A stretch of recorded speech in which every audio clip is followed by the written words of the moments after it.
Las internacionales obviamente conoce mucho el tema de Israel. Ariel, gracias por haber aceptado la invitación. Muchas gracias, Francisco. Un placer estar en el programa. Bien, todavía el señor Netanyahu todavía no ha asumido el nuevo cargo, otra vez el cargo de primer ministro, ¿no? Porque entendemos que lo va a hacer en los próximos días. Todavía efectivamente Yair Lapid sigue siendo primer ministro, pero en fin, ya se ha dado a conocer el acuerdo de gobierno entre Yair Lapid y el Likud, su partido, y los demás miembros de la coalición, ¿no? Netanyahu, permíteme corregirte. Entre Netanyahu y los demás miembros de la coalición. Sí, perdón, sí. Netanyahu y los demás miembros de la coalición. Bueno, han surgido varios temas que han preocupado, ¿no? Que han hecho que muchos se preocupen, incluidos el propio Yair Lapid, que se ha expresado de manera muy dura respecto de esta nueva coalición gubernamental. A ver, vamos por partes. Uno de los temas complicados es el tema que tiene que ver con un poco la irrupción aún mayor de la religión en el Estado, ¿no? Cuéntanos un poco sobre para empezar, ¿puedes explicarle al público lo que son los Haredis o Haredim? No sé si en plural es Haredim. En todo caso, estos estudiantes... Bueno, en hebreo... Sí, en hebreo es Haredim, en español vendría a ser ultraortodoxos. Ya, ok. Buscar la palabra correcta para eso, es el calificativo que se le da para los ultraortodoxos, que son, en este caso, están representados por dos partidos políticos. Uno, el llamado Shas, que obtuvo 11 escaños en el Parlamento, y el otro llamado... Yahadut Torah, que vendría a ser el judaísmo de la Torah, el Pentateuco, que obtuvo 6, o sea que son 17 escaños, claro. Dos partidos ultraortodoxos. Si a eso le sumamos 15 de partidos religiosos nacionalistas, que son gente que activa mucho más en la sociedad israelí, participa en el ejército, se integra más con los laicos, no necesariamente tiene un sistema de educación propia, a diferencia de los ultraortodoxos, etcétera. Pero también les importa la observación de las cláusulas religiosas.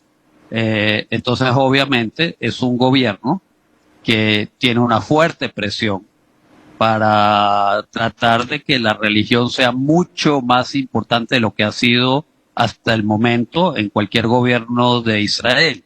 Vamos a decir que más parecido a lo que es hoy en día Turquía, desde que llegó al poder Erdogan, que antes de Erdogan Turquía se caracterizaba por tener gobiernos laicos, democráticos o autocráticos o dictatoriales, más que parecerse a lo que hoy es Irán o Arabia Saudita, que son teocracias.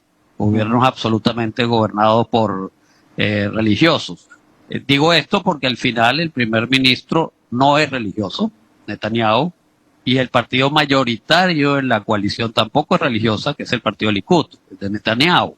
Entonces, sí, va a haber mucha influencia de la religión, pero tampoco es que se va a convertir en un estado religioso. Y, a propósito del tema, obviamente, como ocurre muchas veces, los futuros ministros, ya algunos se conocen, tanto de los ultraortodoxos como de los religiosos nacionalistas, ya están diciendo varias cosas que pueden asustar a muchos israelíes y a muchos judíos de fuera de Israel, que nos preocupa que no se vuelva un país fundamentalista Israel. Claro. Y en este caso, Netanyahu se ha encargado de negar esas cosas que dicen estos futuros ministros va a ocurrir. Y si me permites un ejemplo, uno de ellos dijo que cuando el gobierno comience, casi de manera inmediata se va a permitir, y utiliza la palabra, discriminación por razones religiosas en determinados servicios sociales. Eso implicaría que a gente, digamos, musulmanes o cristianos árabes, o incluso judíos, pero que no, o gente convertida al judaísmo, pero no por el judaísmo ultraortodoxo, sino por el movimiento conservador o reformista, que son más light, son los que predominan en Estados Unidos y ahí en Israel, que gente de ese tipo quizás en determinados hospitales del Estado, quizás en determinados lugares que tienen que ver manejados por el Estado, no se les atendería y se les daría prioridad Claro, a los judíos o a los convertidos por los ultraortodoxos.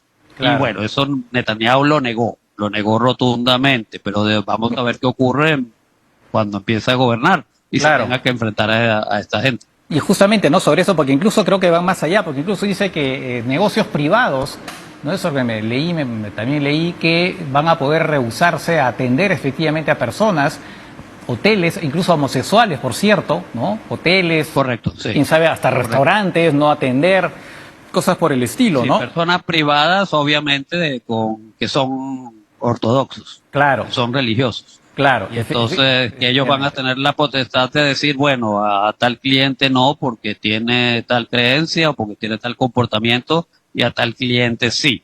Claro, Pero Netanyahu lo ha desmentido. lo has mentido. Entonces, Ya. ahora, tenemos que esperar porque primero está el tema de que Netanyahu no es una persona con una alta credibilidad a la hora de la hora, ¿no? Así es. Claro, Sabemos que él dice muchas cosas que luego no cumple, uno, y sabemos que está todavía sometido a un juicio por 3 casos de corrupción. claro, claro. Lo segundo es que también a la hora de la hora entra la política y si él ve que algunos de estos partidos tienen alta expectativa y él al final no les permite hacer lo que ellos pretendían hacer, llegando al poder junto a él, se podría quebrar la coalición y podría precipitar elecciones anticipadas en Israel. Claro. Y también sabemos que justamente por estos juicios, Netanyahu no quiere dejar de ser primer ministro. Eso le preocupa. Claro, claro, efectivamente. Él no está exento de los juicios mientras es primer ministro, pero tiene más poder para manipular. Claro. Ahora, justamente sobre eso, ¿no? También hay aparentemente la intención de hacer reformas a nivel del Poder Judicial e incluso a nivel de, digamos, de que la Knesset, o sea, el Parlamento israelí, pueda adoptar normas que vayan en contra. Bueno, Israel no tiene constitución, ¿no? Tiene leyes fundamentales, pero no propiamente en una constitución. Y según Sí, los, como Reino Unido. así es. Y entonces la Knesset podría adoptar normas que van en contra de las leyes fundamentales, lo que querría decir que la Corte Suprema no podría simplemente anular esas leyes que van en contra de las normas fundamentales. Eso evidentemente ha preocupado mucho y también porque habría una reforma en la manera de designar a los jueces de la Corte Suprema y jueces en general. Eso está sonando un poco como a lo que pasa en Europa Central, Polonia y Hungría, ¿no? Exacto, Hungría y Polonia, exactamente. Son los ejemplos y la prensa israelí lo resalta con esos ejemplos, Polonia y Hungría, que son países ya de alguna manera criticados por la Unión Europea porque están dejando de ser democracias y que bueno, uno no sabe si algún día incluso los expulsarán de la Unión Europea. Polonia por el momento no, por el tema de Ucrania y la frontera, pero Hungría podría ocurrir. Ahora, volviendo a Israel, sí, parece que uno de los acuerdos de coalición, que obviamente es el que más le interesa a Netanyahu, es que estos partidos con el nuevo gobierno le ayuden a quebrar estas leyes fundamentales, sobre todo con lo que respecta a la Corte Suprema y otras cortes, digamos, importantes, de niveles que investigan a políticos poderosos. Uno de los trucos sería crear una ley que le pone un límite de edad a los jueces de la Corte Suprema y entonces aparentemente lo quieren bajar a 60 años y así él se zafa de 2 jueces que no le conviene en este momento, que están investigando sus casos. Claro. Y aparentemente quedaría en minoría la cantidad de jueces de la Suprema que él calcula que podrían hacerle daño y que podrían sacarlo, inhabilitarlo o incluso meterlo preso.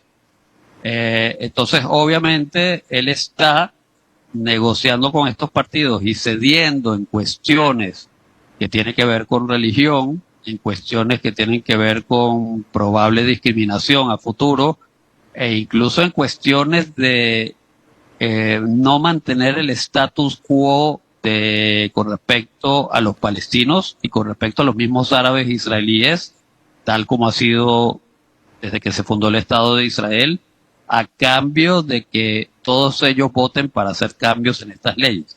En otras palabras, todo se basa en mantenerse en el poder y no ir preso. Y eso es lo peligroso, porque nosotros conocemos las agendas extremistas de los otros partidos, pero si hubiese un primer ministro que no estuviese interesado en su propia agenda de supervivencia política y de no ir preso, entonces quizás tendría más maniobra para no ceder a chantajes de los otros partidos. Y ese es el eje en esta historia. Claro, efectivamente. Y otro problema que también complicado es el tema de lo que se llama alía, ¿no? Que es el derecho al retorno de los judíos a Israel, por el cual pueden obtener la nacionalidad automáticamente. Hay una ley, y claro, es verdad que desde el punto de vista religioso los judíos, la condición de judío se transmite por la madre, ¿no? Si tu madre es judía, pues tú también eres judío. Pero hay una ley... De acuerdo a los ultraortodoxos, no de acuerdo a la historia necesariamente, pero eso es muy largo de explicar. Ajá. Ya. Bueno, simplemente para resumir, hay una ley en Israel que dice que aquellos que tienen por lo menos un abuelo judío ya se considera judío, pero aparentemente los ultraortodoxos quieren reducir eso a que tengan, en todo caso, a los padres, ¿no? Y eso obviamente limitaría el derecho de muchos judíos de tener ese derecho de ser ciudadanos israelíes. Ahí también hay un problema que me imagino, que bueno, ya se dice, ¿no? Que va a generarle un problema, sobre todo con la diáspora judía en Estados Unidos, ¿no? Exacto, y ya varios de los grupos importantes pro-israelíes de la diáspora, de Estados Unidos, de países donde hay muchos judíos, como Reino Unido, Francia, Brasil, etcétera, Argentina, están ya como muy atentos y advirtiendo que si ese tipo de ley pasa, eso va a crear un distanciamiento y incluso podría crear un rompimiento en el tradicional vínculo de comunidades judías con el Estado de Israel. Pero acá también es muy importante otro tema que ya es el que al mundo más les interesa, porque estos son, digamos, los trapos en casa, que tiene que ver con el tema de los palestinos y los árabes israelíes. Sí, así es. Hay un partido de los nacionalistas religiosos que quiere que hay una ley que prohíbe que los judíos recen en la zona de la explanada del templo. Dícese la zona donde se encuentra la mezquita de Al-Aqsa, que en esa zona estaba el antiguo templo de Jerusalén, y la parte donde rezan los judíos es una parte abajo, que es el famoso Muro de los Lamentos. Sí. Pero hay una prohibición para que judíos vayan a rezar en la parte de arriba, donde rezan los musulmanes. Y hay un grupo que ya habla abiertamente de que eso va. Netanyahu también lo ha rechazado hace 2 o 3 días. Él prácticamente se dedicó toda una rueda de prensa a negar a lo que dijeron 4 futuros miembros de su gabinete. Y esa fue una de las cosas que él negó, que ese status quo se iba a respetar. Pero hay que ver cómo los controla, de nuevo. Insisto, estas son personas, vamos a dar un ejemplo, aparentemente el futuro ministro de Seguridad Interna va a ser Itamar Ben-Gvir, que es de uno de estos partidos nacionalistas religiosos, y él mismo ha estado en problemas de haber incitado cuestiones violentas en territorios palestinos. Él mismo está vinculado a grupos que quieren, entre comillas, reconstruir el templo de Jerusalén en la zona donde está la mezquita, y él se va a encargar de la seguridad interna. Entonces, ¿cómo va a ser Netanyahu para controlar una situación de ese tipo? Claro.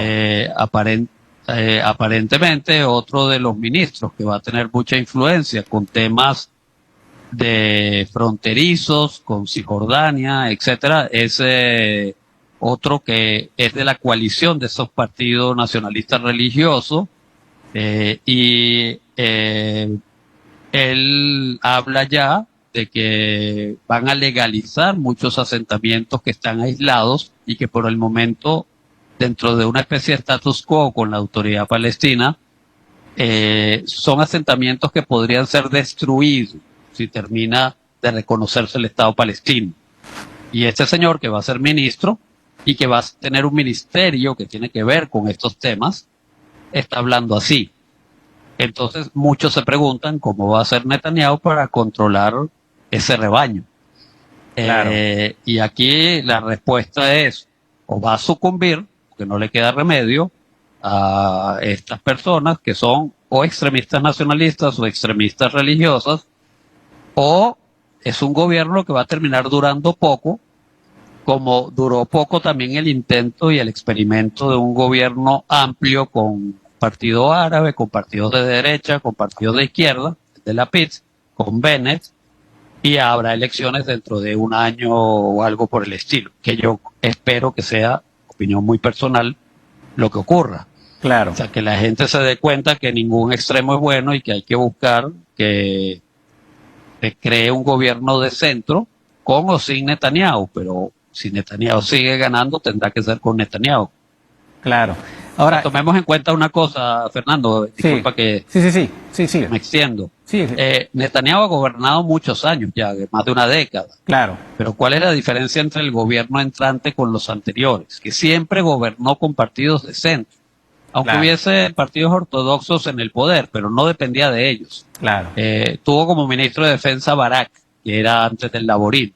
así es. Tuvo como ministro de Defensa, en algún momento gobernó con Lapid como ministro de Finanzas, Claro, el actual primer ministro, que es un partido de centro. Lapid luego dijo que Netanyahu no cumplía sus promesas y que más nunca iba a participar en un gobierno suyo, y ha cumplido. Luego, la última vez que él fue primer ministro, gobernó con Benny Gantz, que fue su ministro de Defensa. claro, Igual fue ministro de Defensa de Lapid. sí, Pero Benny Gantz dice lo mismo, que ya no le puede creer nada a Netanyahu. Entonces, este va a ser el primer gobierno de Netanyahu sin ningún partido de centro. Y ese es el drama. claro, claro. Ya para cerrar y brevemente, el tema, volviendo a los ultraortodoxos, hay una categoría de ellos que son estudiantes de la Biblia, ¿no? Que se dedica prácticamente toda su vida a estudiar la Biblia. Y además, lo increíble, y eso llama mucho la atención, creo que preocupa a muchos economistas israelíes, es que no quieren estudiar lo que son los cursos matemáticas, inglés, o sea, cursos que son la formación propia de cualquier persona que quiere tener una formación, ¿no? Y entonces eso preocupa porque ahora aparentemente se obligaría a las municipalidades a financiar mucho más a esos colegios de lo que lo hacían hasta ahora. Y eso es una cosa que hace a los economistas les preocupa muchísimo. Aparentemente el Ministerio de Economía va a estar en manos de un religioso, de un ortodoxo. Así es. Así que eso hay que tomarlo en cuenta. Sí. Y eso va, para la economía no es bueno, ¿no? Sí, correcto. Ahora, eso ha existido en Israel siempre, en un nivel muy pequeño, muy minoritario. Es una cuestión que implementó incluso el primer ministro de Israel, David Ben-Gurión, que era un socialista, que era un hombre de izquierda, nada que ver con los religiosos y los ortodoxos, pero dado de que mucho del judaísmo ortodoxo fue destruido durante el Holocausto, como un símbolo, como un gesto, él accedió que en determinados lugares de estudios de la Biblia y del Talmud, que es un libro también, digamos, de interpretación de la Biblia, se pudiera, uno, exceptuar o hacer una excepción del servicio militar obligatorio a estudiantes de la Biblia, y dos, bueno, que esta gente se pudiera dedicar solo a estudiar eso sin estudiar otros tipos de cuestiones obligatorias para los demás, biología, matemática, ciencias sociales, etcétera.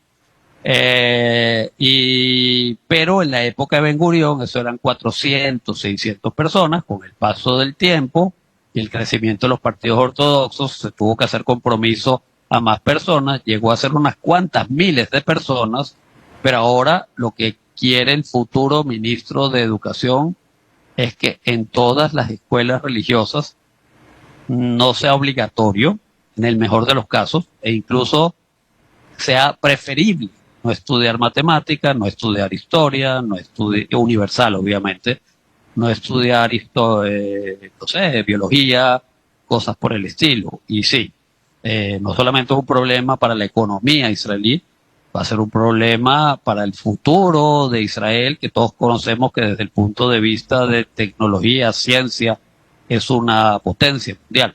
Claro, claro. Entonces, es un desafío también. Realmente, uno no sabe cómo va a ser Netanyahu, que él, personalmente, es un hombre que estudió en MIT, una universidad de Estados Unidos, estudió ingeniería, que es un hombre laico, que es un hombre que cree en la ciencia, que fue ministro de Economía y muy exitoso y muy capitalista. Claro. Y cómo él va a manejar todo esto. Sí, pues, efectivamente.